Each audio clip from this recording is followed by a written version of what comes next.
Paris, 10 h du matin. Les équipes du SAMU partent en urgence. Un grave accident de la route vient d'avoir lieu à l'autre bout de la capitale. Et à l'angle de Malakoff. Bruno est infirmier anesthésiste depuis 6 ans. Il sait que les minutes sont comptées. Un motard a été renversé par une voiture. Et généralement, quand tu as une voiture qui est impliquée, généralement, ça en sort toujours quand même avec au moins un membre fracturé, une luxation du genou.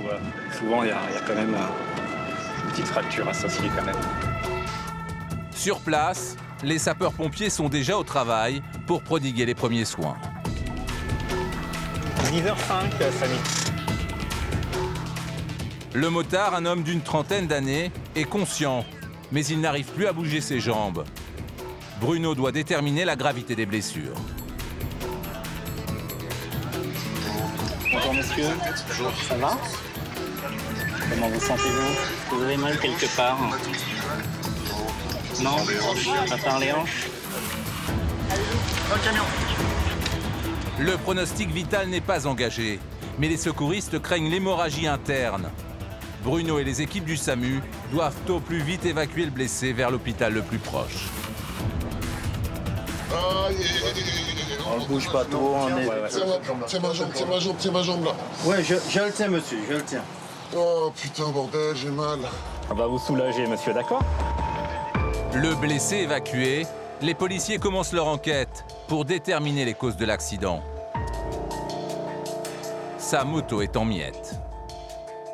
Les dégâts sur la carrosserie de la voiture attestent de la violence de l'impact. C'est ce jeune couple qui était à bord. Ils sont encore sous le choc. Je suis engagé en train de tourner et le motard est venu, il m'a percuté.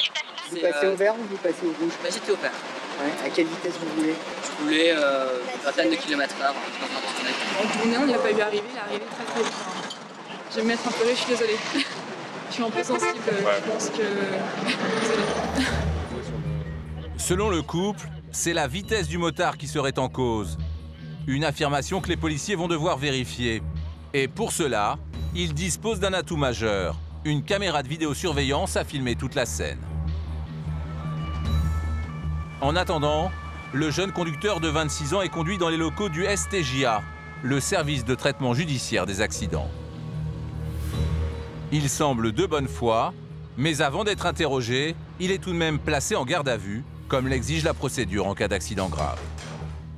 Le STJA est une brigade unique en France, composée de policiers spécialisés qui mènent l'enquête quand un accident mortel ou grave survient dans la capitale. Bonjour. Bonjour. C'est le commandant Jurkowski, 57 ans, qui dirige l'unité. Grâce à la vidéosurveillance, il espère déterminer qui est responsable de l'accident et il va avoir une surprise. Donc, on va le voir arriver. Là, on voit le motard. Ouais, oula, d'accord. Alors, La vidéo confirme la violence du choc. Mais étonnamment, ce n'est pas le comportement du motard qui semble en cause. donc il lui coupe complètement la route, puisqu'on a l'axe médian qui est bien matérialisé par la borne ici. Donc, il aurait dû aller là et tourner. Tandis que là, il coupe en biais, ce qui contredit complètement ses déclarations.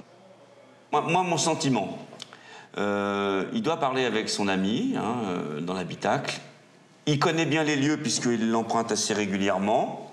Qui dit, on sait très bien que la plupart des accidents, c'est le fait d'une habitude. On est toujours habitué à faire comme ça. Et ce jour-là, manque de chance pour lui. Il y a une personne qui arrive en face. Donc, il coupe en biais la voie. Et il y a un refus de priorité à droite caractérisé. C'est l'habitude. Et la petite infraction qu'on va dire, il n'y a pas de danger, il n'a pas fait gaffe, il devait discuter avec sa copine, là, puis voilà. Le refus de priorité, une infraction responsable de nombreux accidents dans les rues de Paris. Cette fois, le motard s'en tirera avec une fracture du bassin et une luxation du coude. Des blessures qui lui vaudront tout de même un long séjour à l'hôpital et plusieurs mois de rééducation. En garde à vue, le jeune conducteur de la voiture reconnaît son erreur d'inattention et réalise la gravité de la situation. J'ai très peur pour la victime parce qu'elle est toujours à l'hôpital. Et je ne sais pas du tout son état de santé. Et moi, ça me gêne beaucoup par rapport à elle de se retrouver du jour au lendemain avec peut-être des séquelles graves. Mis en examen pour blessure involontaire, le jeune homme risque jusqu'à 2 ans de prison. Cet accident est typique des zones urbaines où l'inattention et l'incivilité provoquent de nombreux drames. En France, les villes concentrent 70% des accidents. Paris est la ville la plus accidentogène de France. Presque 7000 accidents en 2012. Comme tous les jours, c'est au rythme des coups de klaxon que la capitale se réveille. Un trafic dense, des embouteillages et des conducteurs à bout de nerfs qui prennent parfois tous les risques pour ne gagner que quelques minutes. Voies de bus, contresens et lignes blanches, dépassement par la droite, 100 mètres de clignotant, main sur le téléphone portable, sens interdit, ou même feu rouge. En ville, au volant de leur voiture ou à moto, certains usagers de la route n'hésitent pas à multiplier les infractions pour se frayer un chemin dans le trafic. Des chauffards urbains et des comportements dangereux que combattent chaque jour 3 unités de police spécialisées qui quadrillent les rues de Paris. Le STJA, Service du traitement judiciaire des accidents. C'est une unité spécialisée qui enquête sur les accidents les plus graves de la capitale. À sa tête depuis 7 ans, le commandant Jurkowski. Avec ses hommes, il traque les délinquants de la route, responsables d'homicides involontaires. Il y a une fracture, là. Une belle fracture ouverte. Eh, oh, tiens, interpellez-le. Mais ça va se passer, moi je vais pas rigoler, hein. Qu'est-ce que ça va? La compagnie motocycliste de la préfecture de police de Paris. Une unité qui compte 255 motards pour lutter contre les chauffards urbains. Chaque jour, le major Karim et ses collègues font la chasse aux conducteurs imprudents qui confondent la route avec un circuit de Formule 1. Allez! Attention! Attention, on va se garer à droite, monsieur. Hop là! Enfin, la compagnie de circulation du périphérique. 160 policiers qui tentent de faire diminuer les comportements dangereux sur l'axe le plus fréquenté de France. Plus d'1 million de véhicules sillonnent chaque jour le périphérique sous la surveillance d'Éric et de ses collègues. Sergent, c'est un chauffeur. C'est un chauffeur. Vous avez consommé de l'alcool, monsieur? Un petit peu? D'accord, on va vous soumettre au dépistage. Qui sont les chauffards de la capitale? Pourquoi y a-t-il autant d'accidents à Paris? Quelles sont les réponses possibles à ces comportements à risque? Pour le savoir, nous avons passé plusieurs mois avec ces policiers qui luttent chaque jour contre la délinquance routière à Paris. On reste là. Allez, dans la voiture. Allez. Dans la capitale, comme dans la plupart des centres-villes, les champions de la conduite à risque, ce sont les 2 roues motorisées. Pour se faufiler dans le trafic, ils multiplient les infractions. Un comportement dangereux qui a un prix. Les 2 roues sont impliqués dans plus de la moitié des accidents à Paris. Une dizaine chaque jour, environ. Et très souvent, ils sont responsables. Pour Karim, motard à la préfecture de police, l'attitude des 2 roues est le point noir de la sécurité routière à Paris. Le gabarit fait qu'on peut faire beaucoup plus d'infractions avec un 2 roues qu'avec un 4 roues. Ça dérange pas de faire demi-tour sur place sans problème, de rouler à contresens, de prendre un petit bout de sens interdit et de rouler sur les trottoirs. C'est dangereux parce que y a les autres qui respectent le code de la route et qui ne sont pas forcément habitués à voir ce genre de véhicules débouler de droite et de gauche. La spécialité des scooters et autres motos à Paris. Couper les lignes blanches et rouler plusieurs centaines de mètres à contresens pour éviter les embouteillages.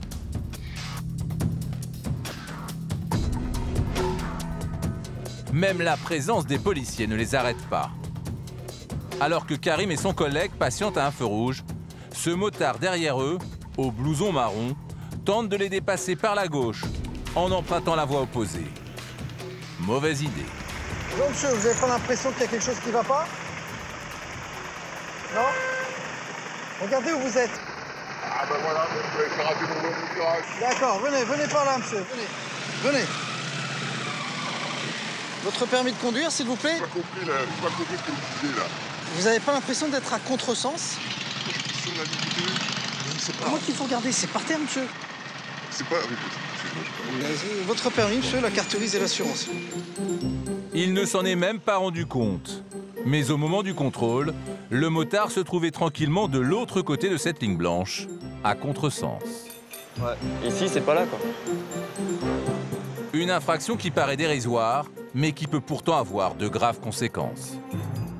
Le problème sur Paris, c'est qu'on a beaucoup de gens comme lui qui pensent qu'ils ne commettent pas d'infraction alors qu'ils se mettent eux en premier en danger et surtout ils obligent les véhicules à s'écarter. Alors bien sûr sur Paris, les gens ont fini par comprendre ce système et les voitures s'écartent sur le passage de ce genre de moto. Un jour ou l'autre, il risque d'y avoir un accident, quoi. L'homme paraît coutumier de cette infraction, car il ne semble pas mesurer le problème. Je peux demander votre indulgence là?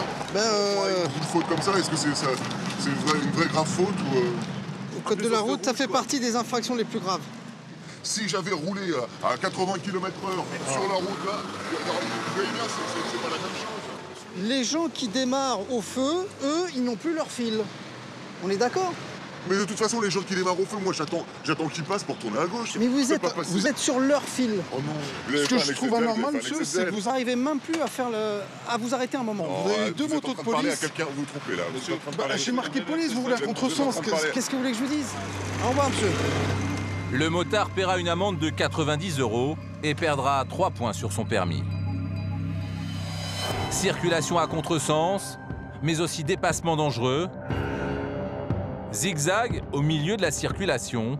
À cause de ces comportements à risque, l'année dernière, plus de 4000 motocyclistes ont été blessés dans un accident à Paris. Des écarts avec le code de la route qui se paient parfois au prix fort.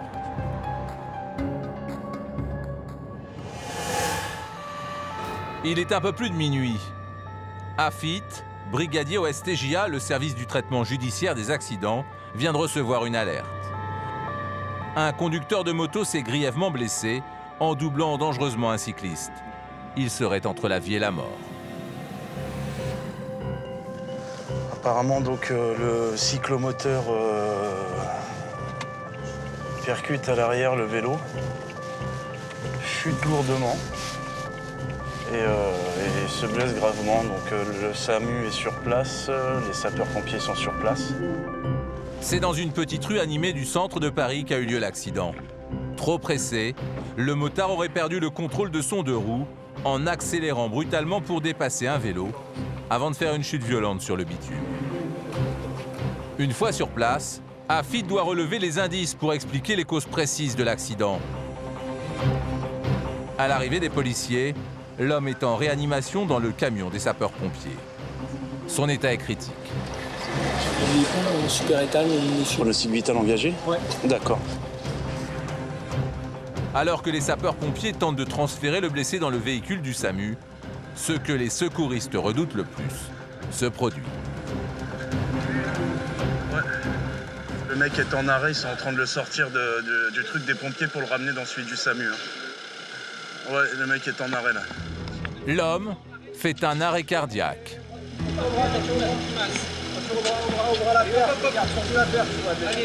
Tu passes, tu vas chercher de l'adresse, tu demandes de l'adresse s'il te plaît. Allez, tu poses au sol et on masse. En pleine rue, sous les yeux des passants, les médecins effectuent un massage cardiaque.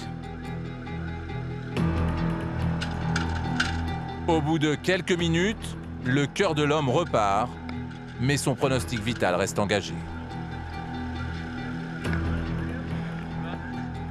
Comment il va le monsieur là? Là il a récupéré un pouls là. Ouais, ça va alors. Donc là il est plus en arrêt déjà. Mais comment ça se fait qu'il puisse être en arrêt comme ça? Suite au choc. Au choc? Parce que comme je dis, on sait pas ce qu'il y a eu. Tu sais, nous quand on arrive, le mec il est par terre, on n'a pas plus d'infos. Afit doit maintenant déterminer les circonstances du drame. il va commencer par interroger la femme qui roulait à vélo. Elle est anglaise et ne comprend toujours pas comment le motard a pu la percuter et la projeter sur le bitume. Elle s'en sort indemne, mais elle a eu très peur. Il m'a touché, en fait, il a pris mon vélo avec lui. Il voulait vous dépasser et Oui, j'ai roulé sur la rue et j'ai entendu. Oui, qui arrivait. Il a klaxonné. D'accord. Et puis j'ai essayé de bouger un peu, j'étais au centre. Et il vous a accroché au niveau de la roue arrière et il est parti après au sol? Oui. C'est donc en doublant de trop près la cycliste que la moto a été déséquilibrée. La jeune femme est également tombée à terre. Mais elle a eu plus de chance que le motard. Apparemment, elle a pris des chocs que sur le côté gauche. On a la poignée gauche et poignée du frein aussi, qui sont rayées et abîmées.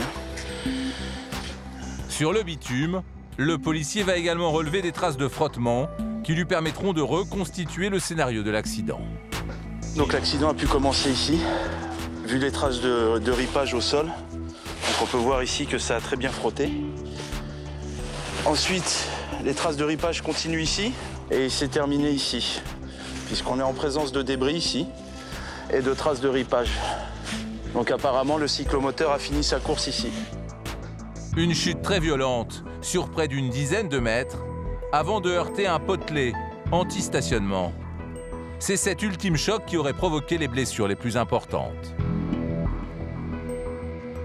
Un potelet anti-stationnement, c'est pas en mousse, hein.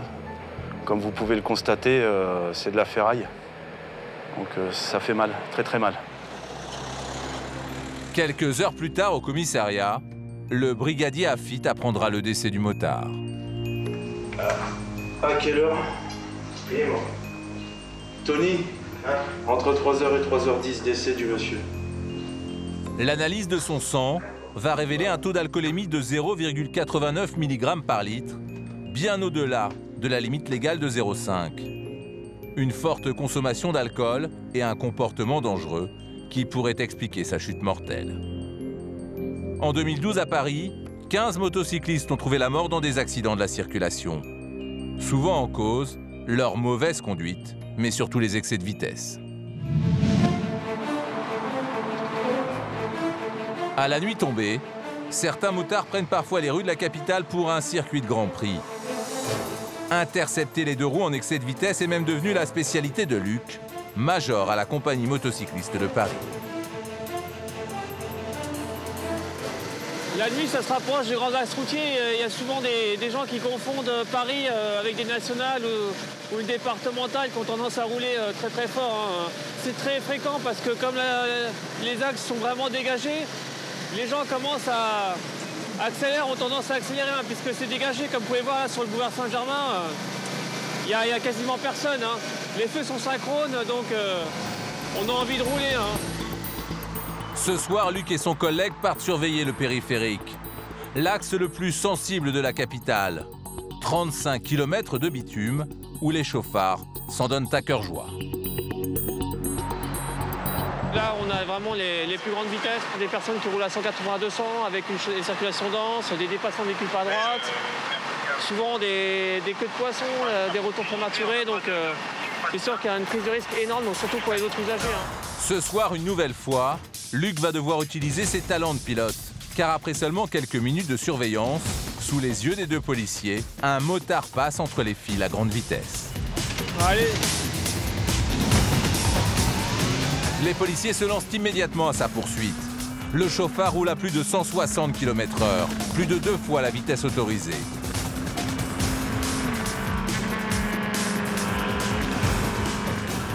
Luc pousse sa moto au maximum pour tenter de rattraper le fuyard le plus vite possible.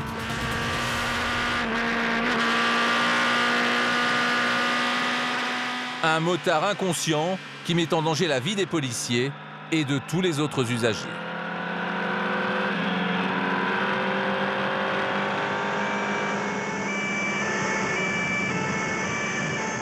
Après 5 km de poursuite, alors que l'individu semble à portée de vue, il bifurque brusquement sur la droite pour sortir du périphérique. Sans doute une tentative pour semer les policiers, mais elle ne va pas fonctionner. Quelques instants plus tard, Luc réussit à rattraper le chauffard, très vite rejoint par son collègue.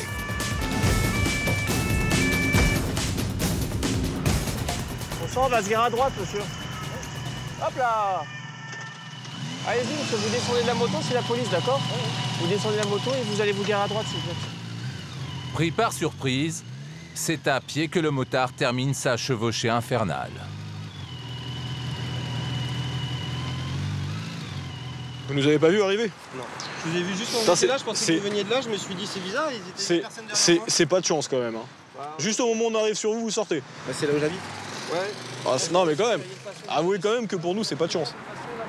L'homme nie avoir voulu semer les policiers et il tente de minimiser sa faute. Pourquoi on vous contrôle, monsieur?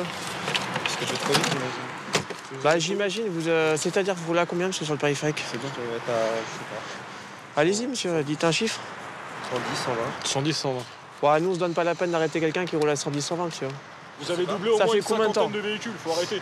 C'est ce qu'on a doublé nous pour venir vous chercher. On est depuis la porte de Saint-Cloud, monsieur, derrière vous. D'accord. Je reconnais. Eh ben, c'est... Alors c'est très bien. Vous avez combien de points sur le permis de conduire? J'en ai 5. Là, dans tous les cas, de toute façon, là, vous perdez l'intégralité de vos points. Parce que vous, en infraction cumulée, vous perdez jusqu'à 8 points. Le motard risque gros. Alors il décide finalement de jouer franc jeu et fait preuve de bonne foi.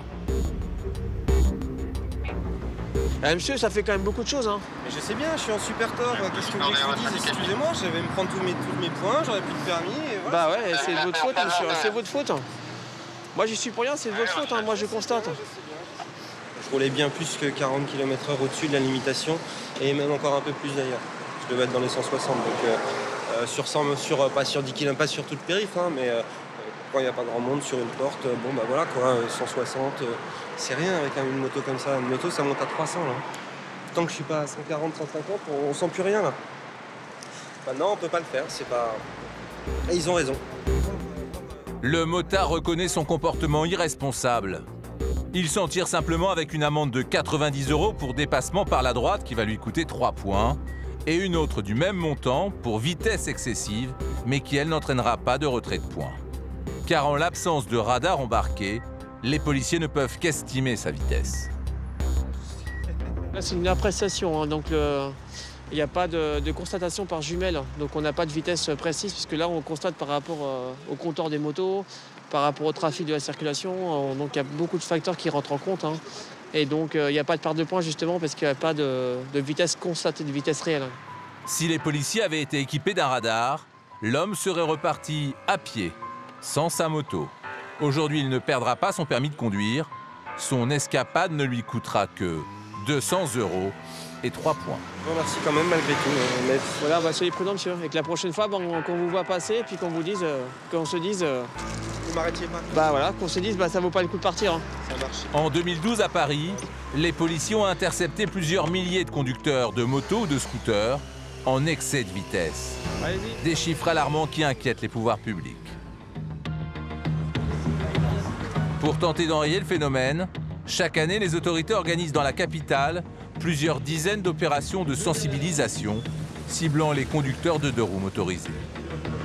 Aujourd'hui, au bois de Vincennes, des centaines de personnes sont attendues. Au programme, cours de conduite, freinage d'urgence, dépassement d'obstacles et rappel des règles de sécurité. Donc tu regardes bien au loin ce que tu as envie de faire. Tu vois, de toute façon, avec ta vision périphérique qu'il y a des cônes. Tu connais le chemin, mais tu regardes bien au loin.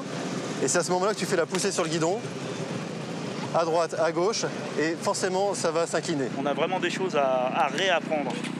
Ouais, ça c'est pas simple. On croit savoir tout faire, mais même un motard, moi je serais eux, je recommencerais peut-être le permis aujourd'hui. Laure Condomine, commissaire et chef du pôle sécurité routière de la préfecture de police de Paris, a fait des excès de vitesse des 2 roues son cheval de bataille. Je crois qu'il appartient aux 2 roues motorisés comme aux autres usagers de la route de prendre conscience qu'il n'y a pas de droit absolu à conduire. Il ne faut pas dépasser les limitations de vitesse, mais au-delà de ça, quand on prend la route, quand on partage la route, il faut ne pas se mettre en danger et pas mettre en danger les autres. Le partage de la route, un problème permanent dans les rues de la capitale. D'autant que les motos et les scooters sont loin d'être les seuls à prendre des libertés avec le code de la route.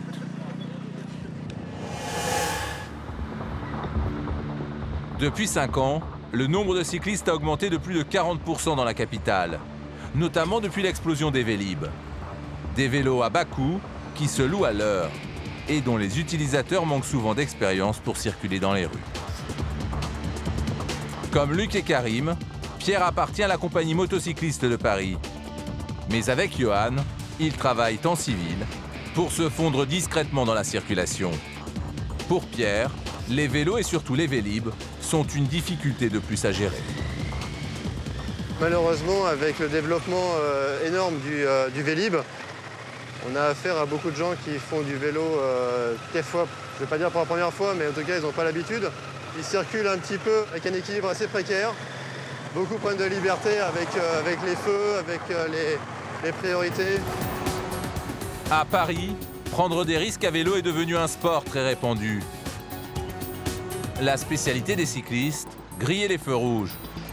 D'autant plus qu'ils ne peuvent pas perdre de points sur leur permis de conduire. Comme tous les conducteurs de 2 roues dont la cylindrée est inférieure à 50 cm3.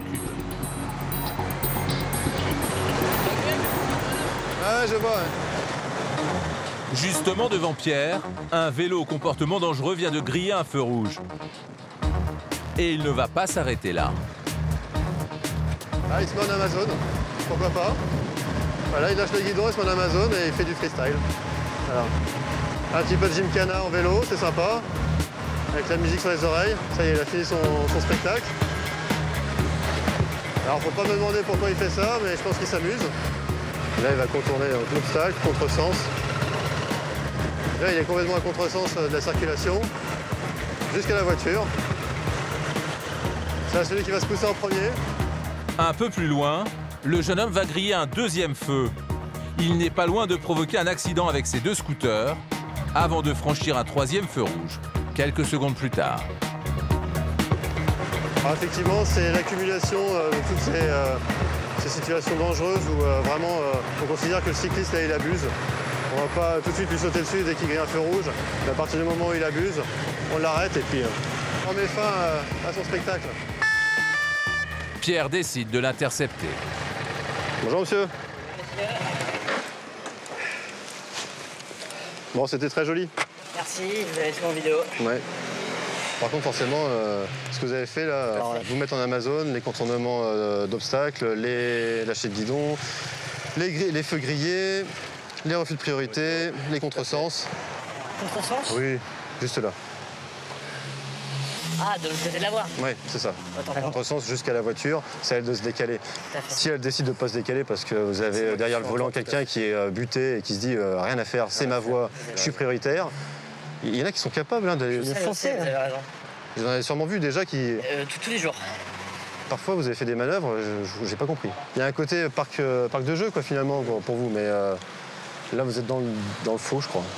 Je suis dans la prise de risque parfois inconsciente, je suis d'accord. Bon, monsieur, si on vous met tout, c'est un salaire. Hein. Ouais, j'ai l'impression. Devant la bonne foi du cycliste, Pierre va faire preuve d'indulgence. Le jeune homme écope seulement d'une amende de 90 € et d'une petite leçon de morale. Comme il est à vélo, il ne perdra pas de points sur son permis de conduire. Une sanction qu'il semble prendre avec humour. Juste le feu, merci messieurs. Ah bah de toute façon, je pense que la vie va vous sanctionner à un moment donné. Je crois. Hein. Non, dites pas ça. Je sais pas. Mais je crois que vous êtes un petit peu indécrottable.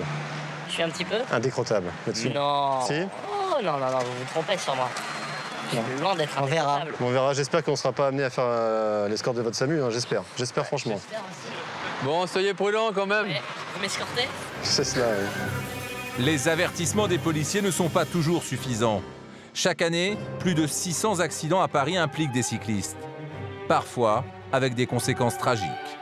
Car à vélo, la moindre prise de risque peut conduire au drame.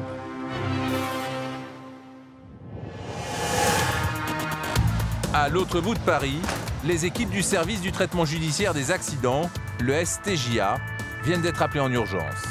Un cycliste a eu un grave accrochage avec un bus. C'est Michael, brigadier chef, qui prend l'affaire en main. Cela fait 6 ans qu'il travaille au STJA. Il sait par expérience que les cyclistes sont la hantise des conducteurs de bus. Alors apparemment, pour l'instant, les seules infos que j'ai, ce serait un bus avec un cycliste, et le cycliste aurait un bras écrasé apparemment. Après, là, il faudrait voir les circonstances, si c'est en roulant ou alors, comme les 3/4 du temps, en redémarrant à un feu par exemple ou à un stop, tu as toujours le cycliste qui va se placer entre le véhicule ou à côté du bus. En général, ça passe pas, s'il ne le voit pas. C'est bon, je descends. Sur place, le SAMU et les pompiers sont déjà à pied d'œuvre. Le cycliste, un jeune homme de 26 ans, est conscient, mais son état est critique.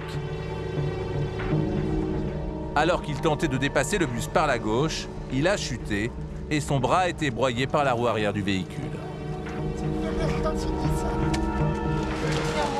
Ça va? Ça va? Ça va? Nickel. T'es bien là? C'est potentiellement grave, pour son bras surtout. Il y a de grosses réparations orthopédiques à faire et on ne sait pas encore l'état des lésions parce qu'on ne peut pas explorer tout ça dans la rue. Michael va devoir déterminer les raisons de l'accident. Pourquoi le cycliste a-t-il chuté? Comment s'est-il retrouvé sous le bus? Les médecins et les pompiers, eux, doivent au plus vite stopper l'hémorragie pour tenter de sauver le bras du jeune homme.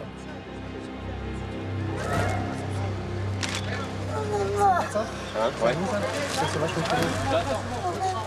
Allez, serre les dents. Puis du réfait là. Miguel, tu restes au bras, tu le prends. Du fais-l'eau, tu vas te mettre au niveau des jambes. Allez, on va fixer au niveau de la tête en premier. Tête en premier, mouche. Bougez pas, monsieur. Bouge pas. Bouge pas. Stop. C'est éclipsé? Ok. Tiens, vas-y, prends les jambes tranquillement. Allez, le côté pareil. Les urgentistes ont réussi à préserver autant que possible le bras du cycliste. Il doit maintenant être opéré en urgence pour éviter l'amputation. Posez. Nickel. Allez, pareil. Après plusieurs passages au bloc opératoire, puis de longs mois de rééducation, le bras du jeune homme sera finalement sauvé. Mais il gardera des séquelles importantes jusqu'à la fin de sa vie. D'après les premières constatations de Michael, l'accident serait d'abord dû au comportement du cycliste. On a deux témoins dans le bus, notamment une qui a tout vu et qui nous dit que, alors que le bus était ici, elle a aperçu le vélo arriver par l'arrière et se faufiler. Elle s'est fait la réflexion à sa mère en disant il est fou, il n'y a pas la place.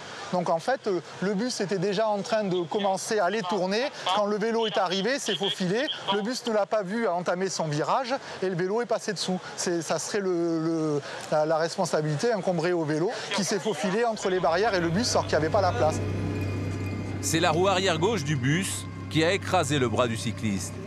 Il s'est fait piéger par un classique du genre, le porte-à-faux. Quand un bus tourne à gauche, il se déporte d'abord vers la droite. C'est ce phénomène qu'on appelle le porte-à-faux. À ce moment-là, le cycliste a cru qu'il avait la place de passer. Mais problème, plus le bus tourne et plus l'espace avec la chaussée se rétrécit. Le cycliste s'est donc retrouvé coincé entre le bus et le trottoir. Ils font tous comme ça, ils sont persuadés qu'ils ont la place de passer. Je pense qu'il n'y en a aucun qui a conscience des porte-à-faux des bus, parce que pour eux, au départ, il y a 10 cm, donc il y a la place. Mais ils ne se rendent pas compte que quand le bus tourne, il y a un porte-à-faux qui est important, ça ils ne le connaissent pas. Et je pense que les 3/4, ils doivent penser aussi que le chauffeur de bus les a vus, alors qu'ils sont toujours dans un angle mort et qu'en général, ils ne sont jamais vus, quoi. Malgré la gravité de ses blessures, le conducteur du vélo s'en sort plutôt bien. L'année dernière à Paris, 5 cyclistes ont perdu la vie dans un accident. Des usagers vulnérables qui ne sont pourtant pas les premières victimes de l'insécurité routière dans la capitale.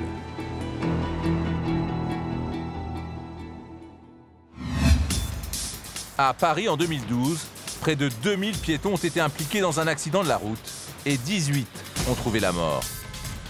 Bien souvent, ce ne sont pas les chauffards, mais bien le comportement des piétons qui est en cause. Car à pied, les Parisiens oublient souvent le code de la route.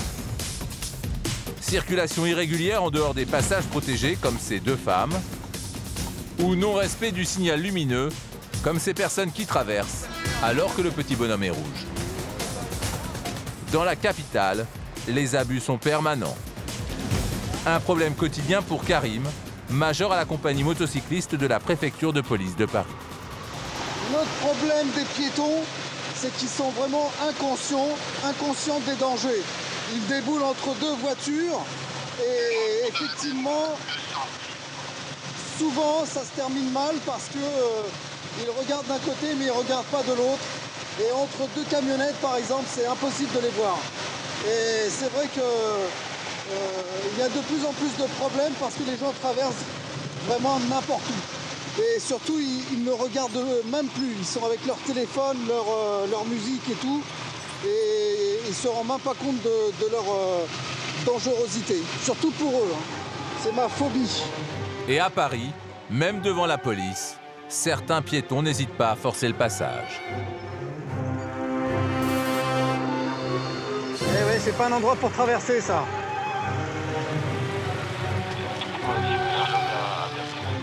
C'est rouge, monsieur. C'est rouge. C'est rouge.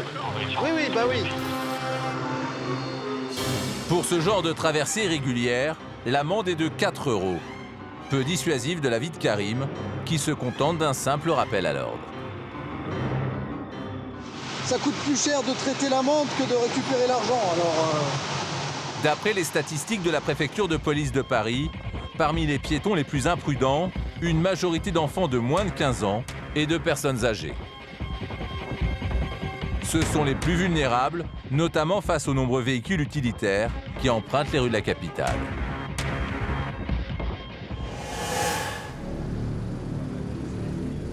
Il est un peu plus de 15 h dans le sud de Paris. Le commandant Jurkowski, chef du STJA, a été appelé pour un accident dramatique qui vient de se produire. Il y a quelques minutes, une femme a été tuée par ce poids lourd. Le commandant va devoir identifier les causes de cette catastrophe. Ouais, vous laissez tel quel? Ouais. Donc ici, il y a la chaussure, les bijoux. Ici, on a des indices au niveau des cheveux. Il y a des cheveux. Ouais. Le commandant dirige le STJA depuis 7 ans et il a appris à ne pas se laisser dépasser par l'émotion. Pour lui, cet événement tragique est caractéristique des accidents de piétons à Paris. C'est un cas typique, piéton âgé renversé, c'est la typologie parisienne, c'est le problème sur lequel on travaille le plus et malheureusement c'est ce qui fait le plus de victimes. Seniors, troisième âge, manque d'attention a priori en traversant et malheureusement c'est tous les ans c'est les usagers les plus vulnérables, les plus touchés. Le commandant Jurkowski doit maintenant déterminer le scénario exact de l'accident. D'après les premiers témoignages, c'est alors qu'elle traversait la chaussée sur un passage pour piétons que la femme aurait été happée par le camion de 44 tonnes. À quelle hauteur a traversé la dame? Au 2. Au 2? Tout au bout, à 400 mètres. Ah ouais. Mais et c'est là qu'elle a été prise par camion? Voilà. Ben, on a des traces tout le long. On n'a rien, j'ai regardé, j'ai pas de bijoux, j'ai fait toutes les bagnoles. Donc de l'arrêt du bus, il a 400 mètres le bus. Hein. Le bus est en stationnement. Ouais. Il décharge ses passagers. D'accord. L'autre, il arrive derrière, il ne peut pas passer. Donc il attend ici. Donc il est là, dans son angle mort. Et la personne passe entre le camion et machin. Le bus repart, il repart. Et en moment, je présume, je ne suis pas enquêteur, il va la choper à ce moment-là. Et il la traîne jusqu'ici. Il la traîne jusqu'ici. C'est dans cette petite rue que l'accident a eu lieu. Étonnamment, sur le bitume, aucune trace du choc. En fait, elle traverse de là pour aller en face, c'est ça? Elle sort du bus. Ah, elle sort du bus? Elle sort du bus et elle se retrouve finalement entre l'arrière du bus et l'avant du camion. Ouais, il n'y a rien. Comme toujours dans ce cas de figure, c'est à l'abri des regards que le chef du STJA examine le corps de la victime de 76 ans. Un travail difficile, mais indispensable pour l'enquête. Là, il y a une plaie sur le... T'as une plaie sur le... On n'a pas l'impression qu'il y a eu un passage sur le ventre quand même. Hein. Ça va peut-être être sur le dos, à mon avis. Ouais. On a besoin, nous, de vérifier, voir un petit peu sur le corps ce qu'on y trouve, quoi. C'est les constatations usuelles. Constatations sur la nature des blessures. Et pour nous donner une idée de l'impact, comment ça a pu se passer. Même si ça peut paraître évident à tout le monde qu'elle soit passée, cette pauvre dame, sous un véhicule. Mais on ne sait pas ce qui peut se dire par la suite. Voilà, quoi. Donc c'est important de faire toujours des constatations. C'est le b.a.-ba d'un policier. Dans n'importe quelle situation, sur un cambriolage, on fait des constatations. Sur un homicide, évidemment, et sur un homicide involontaire également. Pour le commandant Jurkowski, le plus difficile commence. Établir qui est responsable de l'accident. Le conducteur du camion ou la piétonne? Le chauffeur du poids lourd qui roulait avec un collègue prétend ne s'être aperçu de rien. Les deux hommes vont être emmenés au commissariat. Avant de les interroger, le commandant veut examiner le camion. La dame, elle est passée vraiment à l'aplomb. C'est-à-dire, elle vient de la gauche, hein, donc elle passe là. À l'aplomb, complètement à l'aplomb. Donc là, déjà, là, lui, il voit. Lui, il aura du mal, parce qu'on a mis le bruit. Et ils étaient en train de redémarrer. Ouais. Sur des véhicules aussi imposants, l'extérieur de l'habitacle est équipé d'un rétroviseur plongeant. Il doit normalement permettre de voir toute personne passant à l'avant du camion. Fermé. Vous pouvez vous mettre devant, s'il vous plaît? Merci. Le commandant veut s'assurer que le rétroviseur est bien réglé. Alors, ouais. Alors déjà, on voit là, juste là, ici. Stop! Un peu plus loin? Encore? Ouais, bon. On voit pas très bien, hein. C'est-à-dire qu'il faut vraiment avoir l'œil dessus, quoi. Alors là, si elle est là, il la voit, mais après, c'est fini, hein. Et vu la taille, c'est typique d'un angle mort. À Paris, en 2012, l'angle mort est en cause dans près de la moitié des accidents mortels de piétons. Pour le commandant Jurkowski, le chauffeur du poids lourd n'aurait peut-être pas vu la vieille dame qui traversait. C'est au commissariat qu'il va pouvoir vérifier son hypothèse grâce aux images enregistrées par les caméras de vidéosurveillance du quartier. Et le chef du STJA va s'apercevoir que l'angle mort n'est pas seul en cause. La victime, elle aussi, a commis une grave erreur. Là. Alors voilà, c'est là qu'il faut regarder, si on peut revenir. Regardez, on voit le feu vert, hein. Le feu est vert pour le camion, hein. Le feu qui régule la circulation aussi bien pour les usagers de véhicules que pour les piétons, donne la priorité de circulation, comment dirais-je, au camion, hein. Donc lui, il redémarre, hein. Moi, je vois pas de faute de la part du chauffeur de camion. La piétonne a traversé la rue, alors que pour elle, le feu était rouge. Le conducteur du camion n'a pas fait d'erreur. Il n'a tout simplement pas vu que la victime était devant son véhicule au moment où il démarrait. Donc, la station de bus est là. Donc, la dame va descendre. Plutôt que de laisser passer le camion, elle va se faufiler entre le bus et le camion. On a ce qu'on appelle un effet d'angle mort, qui est archi connu. Et le chauffeur, même s'il a pu regarder une première fois, il redémarre. Si à ce moment-là, elle avance, ce qui semble être le cas, elle va être happée par le camion. Dans un autre bureau, les hommes du commandant prennent la déposition du chauffeur. Pour le moment, sa responsabilité ne semble pas engagée. Mais il a toujours du mal à se remettre de l'accident. Aucun moment que j'ai entendu quelque chose. Comment vous êtes douté, enfin, vous a semblé...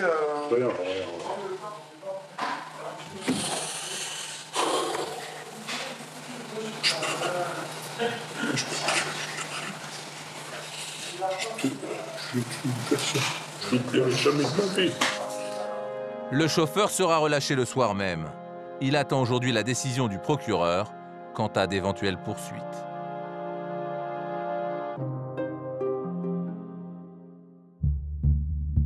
Pour les professionnels de la route, conduire dans la jungle urbaine parisienne s'apparente souvent à un véritable défi.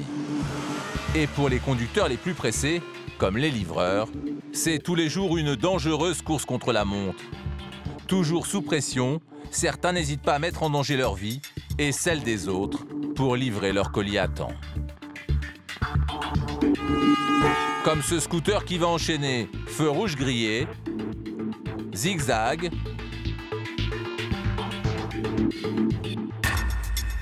sens interdit, voie réservée aux vélos, ou encore une rue piétonne. Commettre une avalanche d'infractions pour livrer à l'heure, c'est le quotidien de Cédric.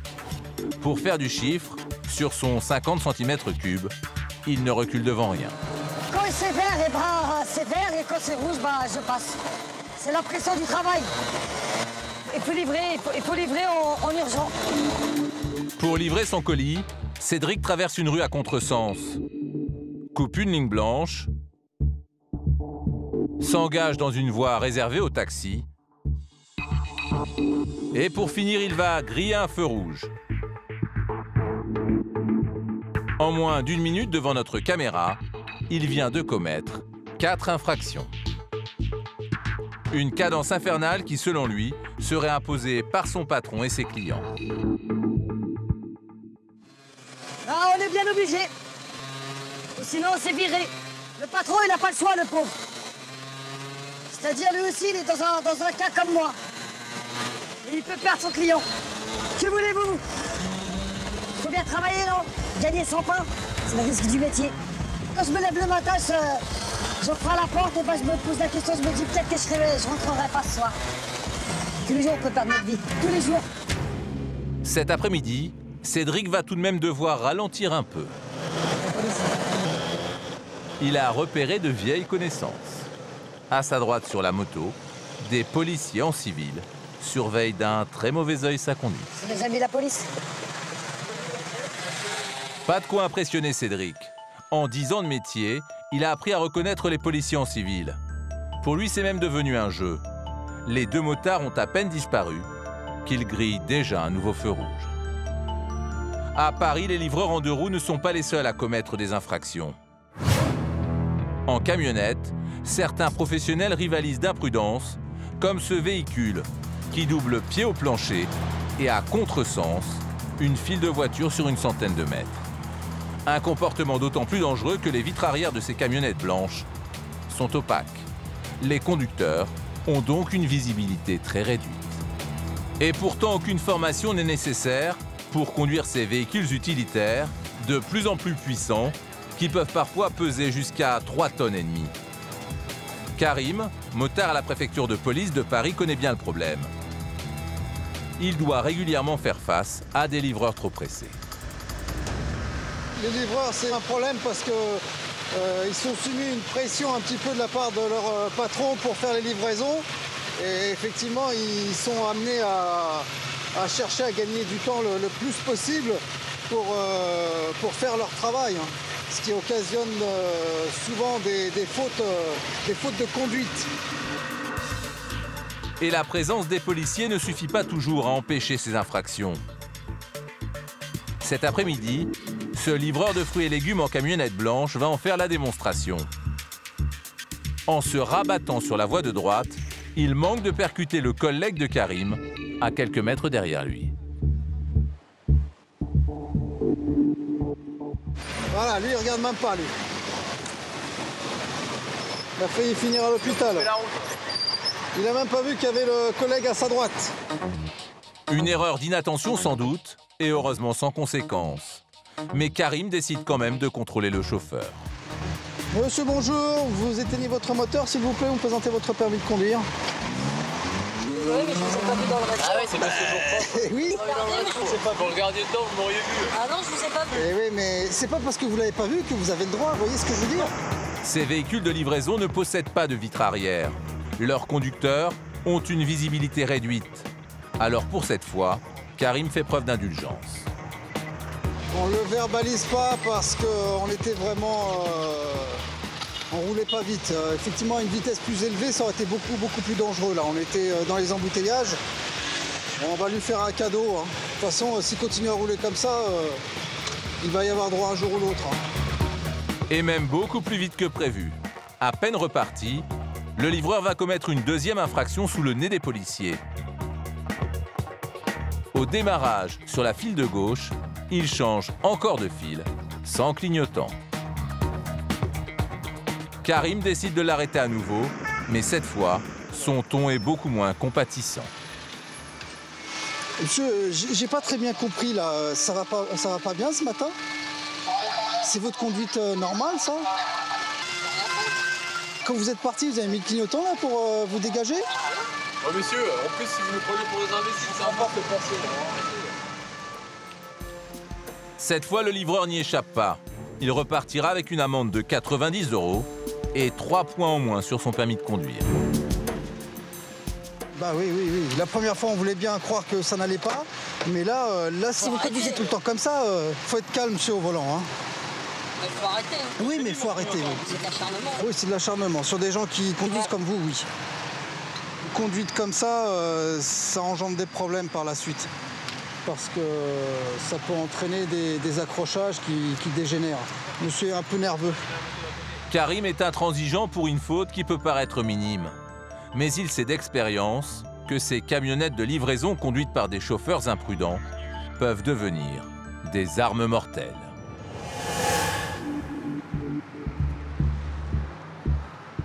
Ce jour-là, le commandant Jurkowski et ses hommes du STJA sont justement à la recherche d'un livreur.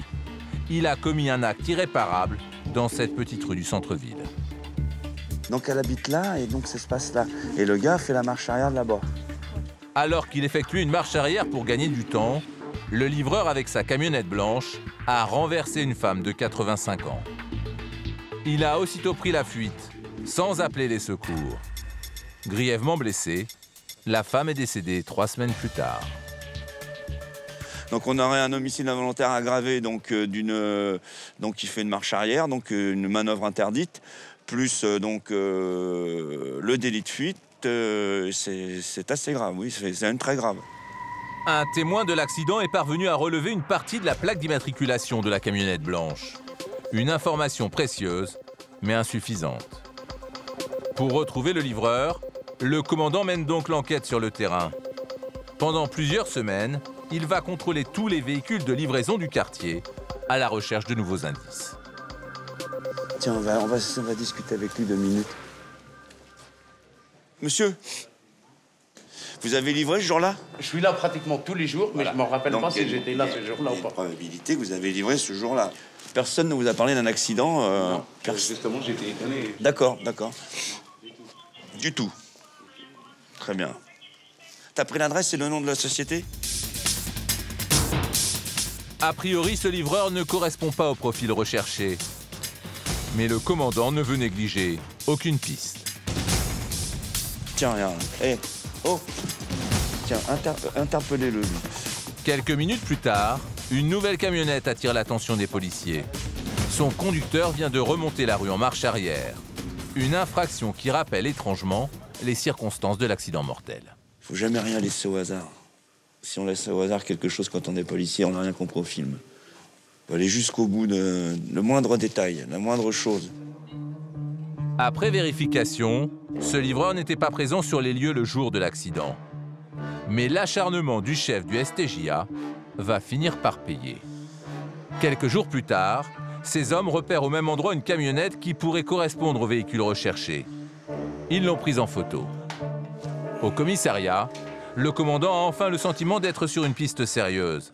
C'est cette camionnette qui pourrait être responsable de la mort de la femme âgée. Ça se voit pas sur la photo, mais il a un pet. Ah ouais. Il a un pet, un petit enfoncement qui est vers ici, vers là. En plus.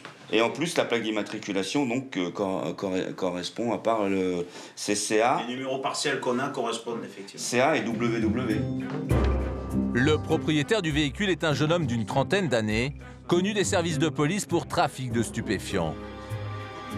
En géolocalisant son téléphone portable et après avoir interrogé son employeur, les policiers ont acquis la certitude que l'homme était présent dans la petite rue à l'heure précise du drame. Il est ici. Il est dans cette rue Séguier. Alors, même si c'est pas lui, il aurait dû quand même voir l'accident. Cet après-midi, au commissariat, un homme apprend la nouvelle avec soulagement. C'est le fils de la victime, la femme de 85 ans décédée des suites de ses blessures.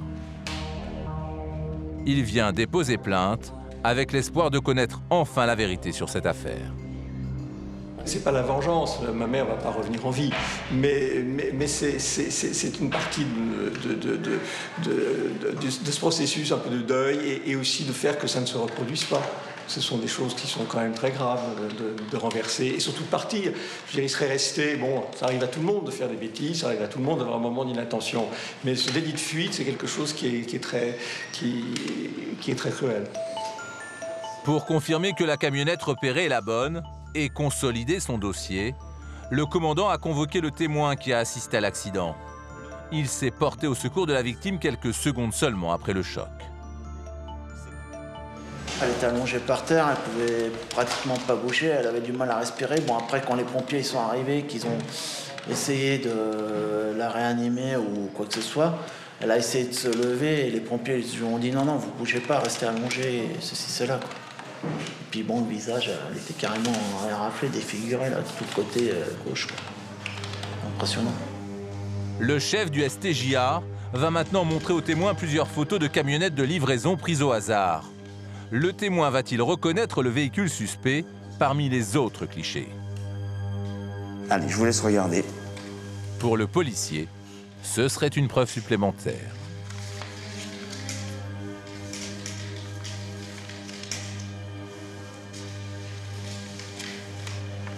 Ça, exactement. Très bien. Alors on acte celui-là, c'est la photo numéro 9. Vous pouvez regarder les autres, monsieur Ferrand. Non, mais ça, je suis sûr, c'était exactement pareil. D'accord, bon, parfait. Photo numéro 9. L'intuition du commandant Jurkowski était la bonne. Le témoin a identifié la même camionnette que les policiers. Reste maintenant à interpeller le suspect au plus vite.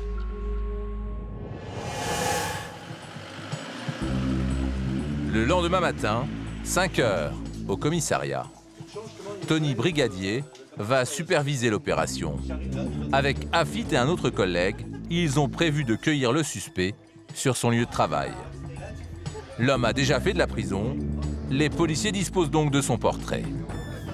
Alors, l'individu qu'on cherche, c'est lui. OK? Et la camionnette qu'on cherche, l'arrière, c'est ça. Bon, alors, évidemment, priorité sécurité. On le fait descendre de son véhicule, je vais me présenter. Il est descendu. Dès qu'il est descendu, moi, je lui parle. Je vais lui dire, venez, monsieur. Il y en a un qui passe derrière. Vous le menotez direct, pendant que je lui parle. Vous prenez les bras, clac. Les policiers ne veulent prendre aucun risque, car l'individu pourrait être dangereux. Il travaille dans la banlieue sud de Paris. Chaque matin, vers 6 heures, il vient prendre ses colis du jour dans une entreprise de service postal. Pour localiser le suspect sans éveiller les soupçons, Afit part discrètement au repérage. Une dizaine de livreurs est déjà au travail, et très vite, le policier pense reconnaître l'homme qu'il recherche. Là, ça peut être lui. Hein. Là, les sourcils, le nez. Aussitôt, Afit et ses collègues interviennent. Bonjour, monsieur. Police nationale. Vous avez une pièce d'identité? Mais mauvaise pioche, Tony s'aperçoit vite qu'il ne s'agit pas du bon livreur. L'homme qu'il recherche n'est toujours pas là. Vous connaissez monsieur? Ouais, c'est mon collègue. Il bosse aujourd'hui, quoi? Ouais, il bosse. L'homme est bien de service ce matin, mais 1 heure plus tard, toujours pas de trace de l'objectif. Quand tout à coup... C'est lui. C'est lui. C'est lui. La camionnette suspecte vient d'arriver. Non, non, non, sors de la voiture. Garez-vous, monsieur. Garez-vous. Bonjour, monsieur. À cause de la présence de notre journaliste, le ton monte entre les policiers et le suspect. Mais ça va pas se passer, moi je vais pas rigoler. Hein. Maintenant, vous sortez. Je suis pas un enfant. Sortez, monsieur. Je suis pas un enfant. Monsieur, vous sortez. Je vais pas rigoler avec toi. Sortez. Oh.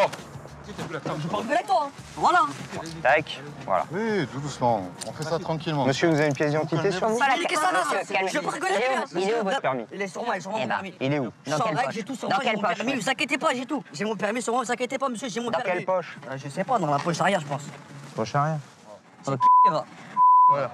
Allez, alors que Tony embarque le suspect, les autres livreurs s'en mêlent. Messieurs, c'est bon, c'est bon.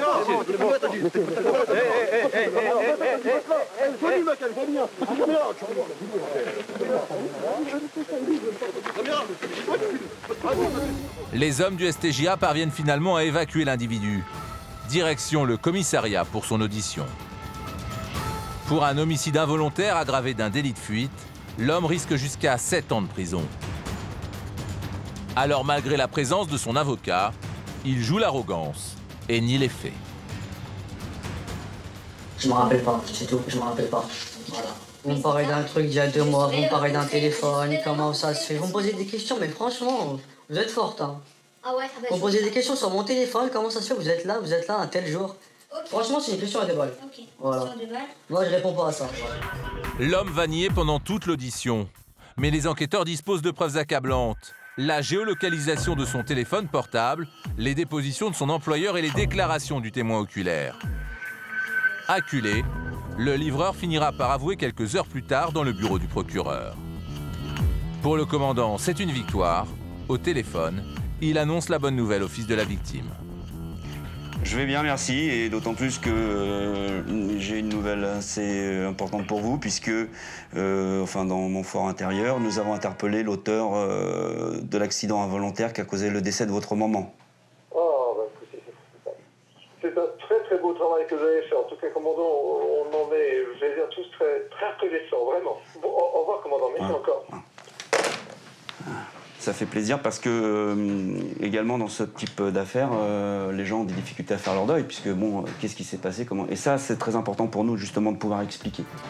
Mais pas le temps de savourer pour le chef du STJA. Cet après-midi, une alerte vient de tomber. À l'autre bout de la ville, un nouvel accident mortel. Et en cause, encore un livreur.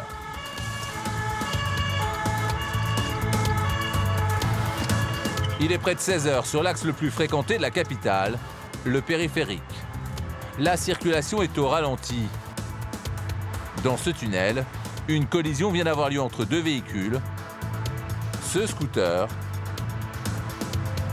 et cette camionnette blanche qui appartient à un livreur. On va aller faire les constats? Oui, on va faire les constats. Alors après, il faudra qu'il nous coupe bien en amont la circulation, puisqu'il y a des traces sur le trottoir, alors apparemment. Au sol, le corps de la victime, le motocycliste. Il a d'abord fait une chute inexpliquée, avant d'être heurté de plein fouet par le conducteur de la camionnette de livraison. Le motocycliste circulait sur la voie 1 et malencontreusement a heurté le trottoir. On ne sait pas pour quelle raison, il a été peut-être déséquilibré. Et le monsieur dans la camionnette lui a roulé dessus, mais il ne s'est pas aperçu sur le moment qu'il lui avait roulé dessus. Donc il a continué sa route et il l'a traîné de l'impact du choc jusqu'à ici. Tout a été filmé par les caméras de vidéosurveillance du tunnel. On y voit la chute du motocycliste, pour le moment inexpliquée. Quelques minutes plus tard, il est percuté par la camionnette blanche. Dans le fourgon de police, le livreur est encore sous le choc. C'est cet homme à la capuche noire. Il ne comprend pas pourquoi le motocycliste a perdu l'équilibre devant lui.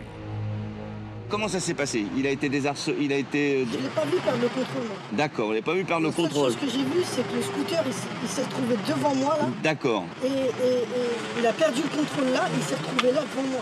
D'accord, mais... Moi, j'ai pilé. D'accord, j'ai compris. Le livreur dit ne pas avoir commis de faute de conduite avant de percuter le 2 roues. Mais en interrogeant le fichier, le commandant apprend que ce professionnel de la route a perdu tous ses points.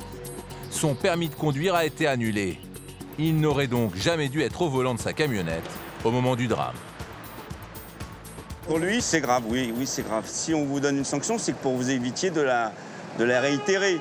Là, non seulement il a eu la sanction qui consistait à lui supprimer son permis, et malgré donc cette décision de l'autorité judiciaire, qui est quand même d'empêcher les gens de recommettre une infraction, il a repris un véhicule et il a été à l'origine d'un homicide involontaire. Le conducteur de la camionnette est immédiatement placé en garde à vue et emmené dans les locaux du STJA.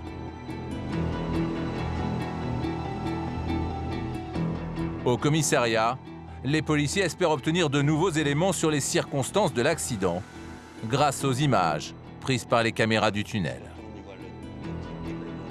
Donc pour une raison vraiment indéterminée, à la limite, on ne comprend pas pourquoi il perd le contrôle. Alors, il y a combien de temps qu'il l'avait, Depuis fin mars. Ah bon, fin mars? Ah ouais, bon d'accord. Il a un permis pour le conduire ou un permis moto d'avant? Il n'a pas de permis moto de ce que j'ai vu. Il a un permis B. D'accord, bon. Il avait suivi la formation pour les Bon, 125. donc classique qu'on a le gars qui tombe tout seul par une mauvaise maîtrise du véhicule qui pourra s'expliquer par le fait qu'il a son permis depuis peu et c'est pas un permis moto mais c'est une formation, avec un engin qui est assez difficile à manier quand on n'en a pas l'habitude. Sur cette autre vidéo, la non-maîtrise du véhicule est encore plus flagrante. Mais le commandant va s'apercevoir que le livreur a peut-être lui aussi manqué de réflexe. Alors qu'une première voiture réussit à éviter le scooter, le livreur, lui, réagit beaucoup trop tard. Et alors la camionnette, alors effectivement, combien de... Au niveau des freins, on voit que la camionnette est la dernière à freiner. Tous les véhicules freinent, c'est-à-dire là, Le premier. là, là. Il y a des feux de fumée. Ouais, d'accord. Et lui, il freine pas la camionnette? Que quand il le chope. Que quand il le chope. Donc lui, c'est pareil, et il n'est pas attentif, parce qu'il est quand même en deuxième. Et il freine en dernier, d'accord. Une erreur d'inattention qui aurait pu être tolérée si le livreur avait eu le droit de conduire. Mais sans permis, la maladresse devient inexcusable. Pour cet homicide involontaire aggravé d'une conduite sans permis, le livreur encourt jusqu'à 7 ans de prison. À cette peine, risque de s'ajouter une lourde dette. Son assurance, par définition, ne le prendra plus en compte, puisque contractuellement, il a rompu le contrat d'assurance qui dit que pour conduire un véhicule, vous êtes titulaire du permis de conduire. Donc les conséquences sur un plan civil seront énormes. Il y aura une dette civile qui va donc être celle qui est due à la mort au préjudice moral pour la famille, financier, etc. En plus, avec la conséquence que la dette civile rentre dans le patrimoine, et ce legs est pris par les ayants droit par la suite. Hein. Voilà quoi, donc c'est quand même considérable. À seulement 32 ans, le conducteur de la camionnette blanche, père de famille, est un récidiviste. Son permis a été annulé plusieurs fois. Mais il continuait pourtant de conduire pour exercer son métier de livreur. J'ai une famille à nourrir, facture à payer, frigidaire à remplir, les enfants à s'occuper. C'est tout ce que je pouvais faire. Plutôt qu'aller faire des conneries, je préfère aller travailler. Quand je suis conscient que parce que je conduisais sans permis, voilà, je causais la mort d'une personne. Et voilà, ma seule punition, c'est... En fait, voilà, c'est de vivre avec toute ma vie. Ça reste compliqué. Tous les jours, je vais dormir avec l'image du choc. J'ai enlevé une vie. J'ai enlevé, s'il avait des enfants, je l'ai enlevé à ses enfants, à sa femme, à sa famille. Après, quoi que la prison a pu se faire, je m'en fous. Je m'en fous. De mes 10 ans, tu me le dis, je m'en fous. Le livreur sera placé en détention provisoire le soir même, en attendant son procès. Chaque année, le commandant Jurkowski et les policiers du STJA résolvent près d'une quarantaine d'affaires d'homicide involontaire.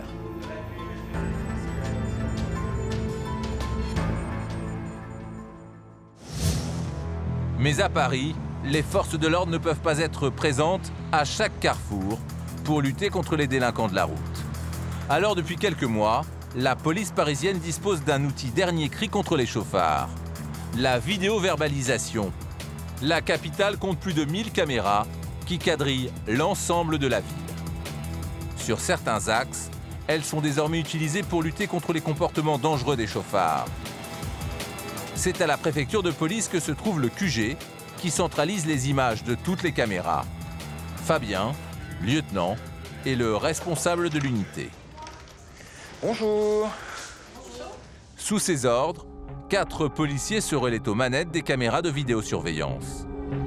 En cas d'infraction, il leur suffit de cliquer sur un bouton pour prendre en photo la plaque d'immatriculation du contrevenant. Pour vous montrer la puissance de l'outil, là je suis au zoom maximum. Donc en fait on a l'impression que je suis à 4 mètres du véhicule. Alors qu'en fait, voilà. Donc là je suis face à un véhicule qui a une immatriculation. Ensuite on passe à l'application procès-verbal électronique où le fonctionnaire verbalise via son ordinateur et c'est envoyé directement au caissier que les automobilistes connaissent bien vu que c'est le caissier de Rennes qui vous envoie vos contraventions lorsque vous êtes fait flasher sur l'autoroute ou ailleurs. Les cibles principales du lieutenant, ce sont les véhicules mal garés qui gênent la circulation, comme ce poids lourd arrêté sur un emplacement réservé aux taxis. Donc là, vu la hauteur du véhicule, il masque le feu. Le feu vient de passer au rouge, les automobilistes ne le voient pas. Ce premier véhicule ne voit pas le feu, et lui non plus. Il va être verbalisé pour un stationnement dangereux. Parce qu'indépendamment du fait qu'il se pose là où il n'a pas le droit de se poser, en plus, il masque un feu tricolore. D'une, il commet une infraction, mais de deux, il met réellement la vie des gens en danger de par un comportement totalement incivique. Et je m'en foutiste, parce qu'il n'y a pas d'autre mot, quoi. Dans cette autre rue, sous les yeux des policiers, le même type de comportement va mener tout droit à l'accident. Là, vous avez un véhicule qui vient se stationner sur une file de taxi pour faire sa petite livraison, voilà. Et le cycliste, hop. Et encore, il a de la chance s'il le tape sur le côté, pas pleine tête. Hein. Et en fait, nous, c'est contre ça qu'on veut lutter, quoi, contre ce réel incivisme routier qui, là, va au-delà de la gêne à la circulation. On a des répercussions corporelles. Plus de peur que de mal pour le cycliste, qui s'en sort avec quelques bosses, sans grande gravité. Mais le chauffeur mal garé, lui, sera verbalisé sans même s'en rendre compte. Il recevra dans quelques jours une amende à son domicile. Plus de 1000 contraventions sont ainsi délivrées tous les mois. Pour des stationnements irréguliers, mais Fabien s'attaque aussi aux véhicules qui grillent les feux rouges. Et en ville, ils sont légion.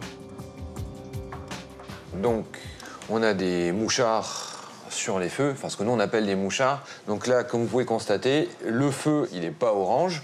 Le véhicule en infraction est encore bien en retrait de la ligne d'arrêt. Et il se fait plaisir. Là, comme vous l'avez vu, il a passé le feu rouge, mais fixe, mais sans aucune vergogne, quoi. C'est allons-y franchement, le code de la route ne s'applique pas à moi. C'est pas un feu qui est passé à l'orange au moment où il était engagé et il a continué. Et on a un petit doute entre l'orange mûr et le rouge pas mûr. Là, le feu est bien au rouge alors qu'il est encore bien en retrait de la ligne. Et il y va franchement, avec un comportement qui peut avoir de graves répercussions. Si vous avez un cycliste qui arrive sur une perpendiculaire, les implications et les répercussions peuvent être énormes, quoi. C'est un sport, hein. On a des champions du monde, on est sur diverses catégories, on a de tout, hein.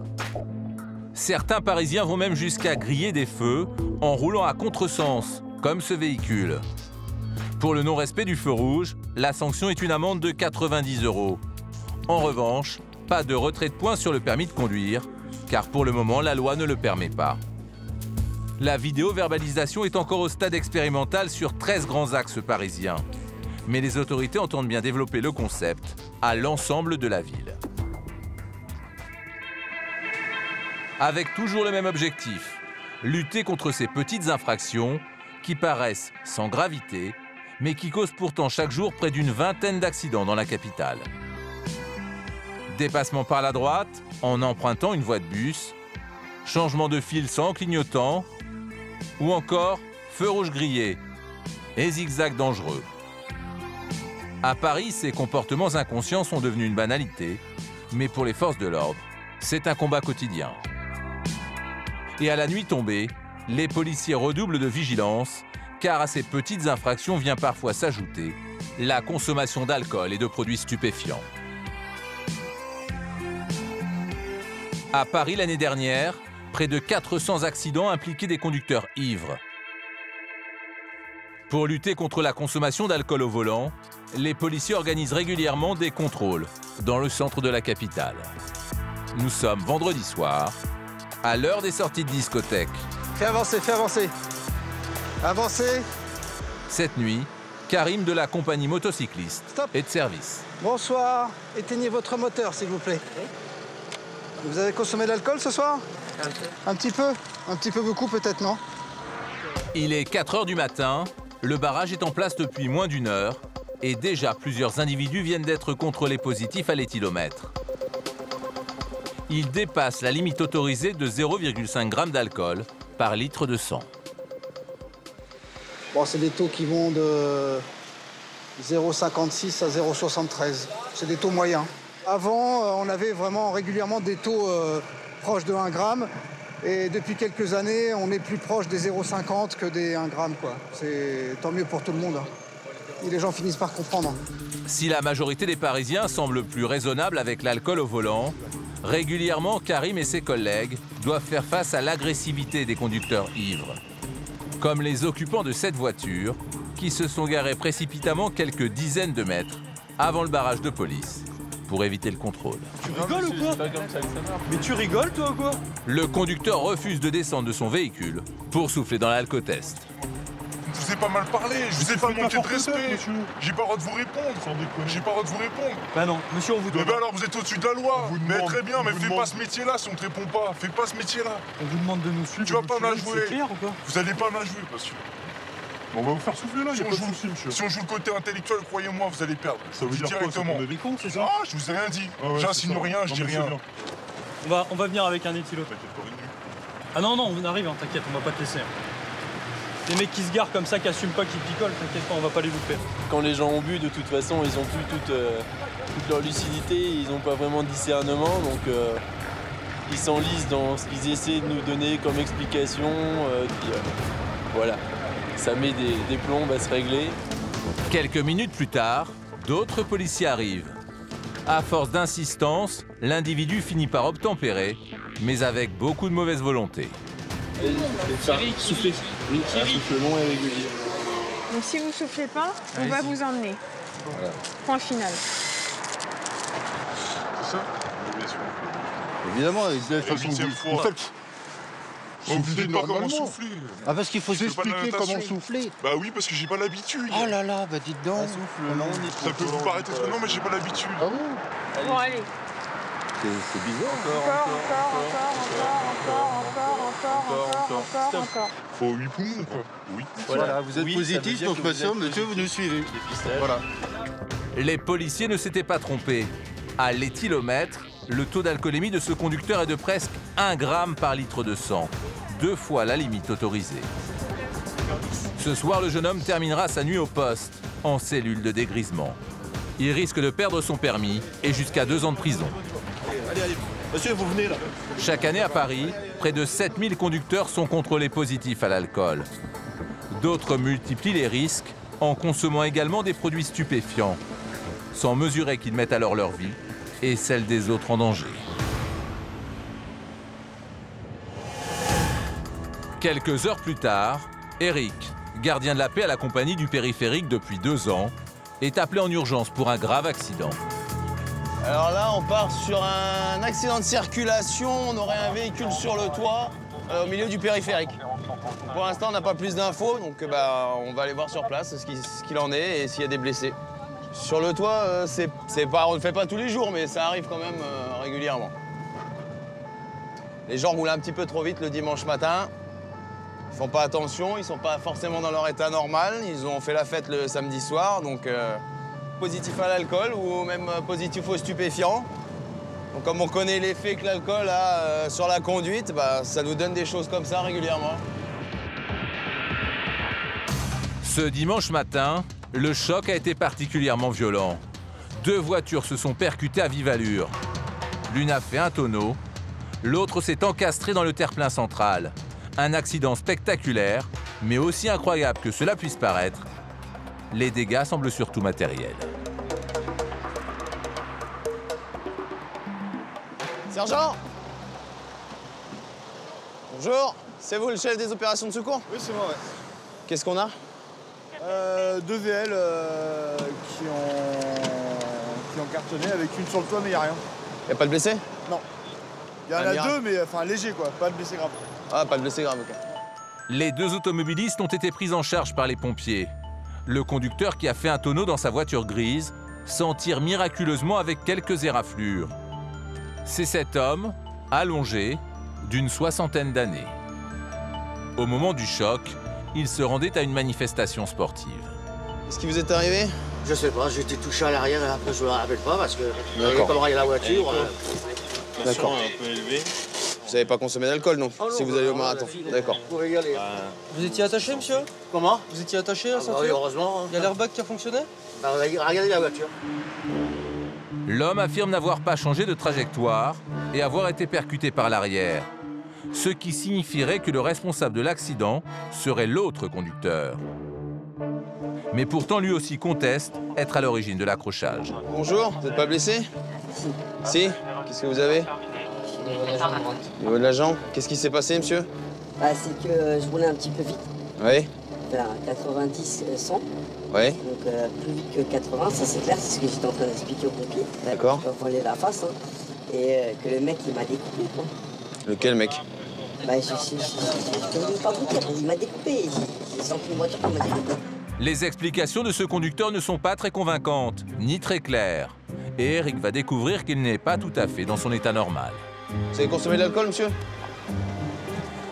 Vous avez consommé de l'alcool, monsieur? Un petit peu? D'accord, on va vous soumettre au dépistage.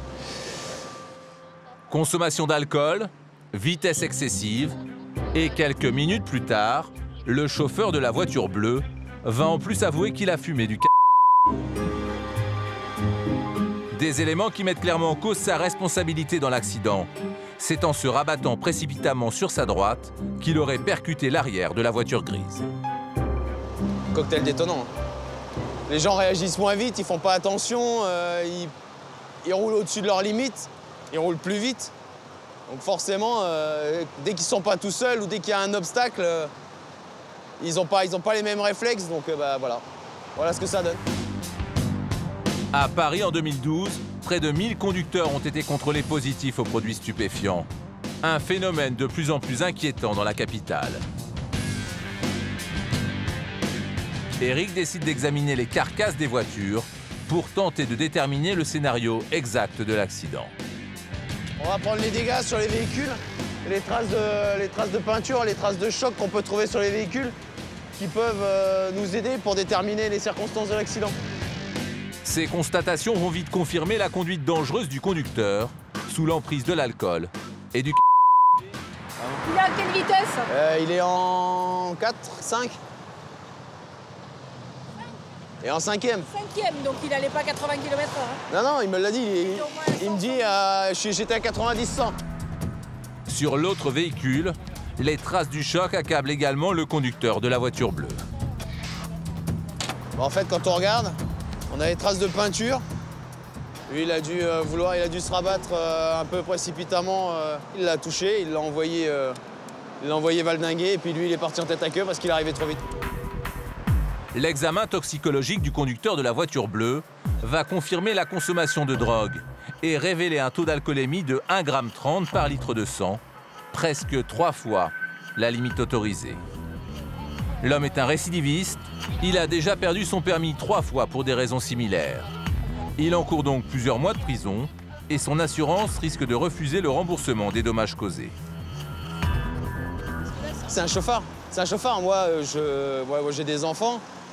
Je réagirais pas de la même manière si j'étais qui venait me cartonner et que j'étais en voiture avec mes enfants. Je resterais pas aussi zen. Chaque année, la compagnie du périphérique effectue plus de 5000 interventions. Près d'un quart d'entre elles concernent des infractions graves avec rétention du permis de conduire. La compagnie motocycliste de Paris, elle, a distribué plus de 170 000 amendes et placé 1700 chauffards en garde à vue en 2012. Les policiers du STJA ont enquêté sur plus de 700 affaires d'accidents graves. Un travail qui porte ses fruits. L'année dernière, il y a eu 300 accidents de moins dans la capitale.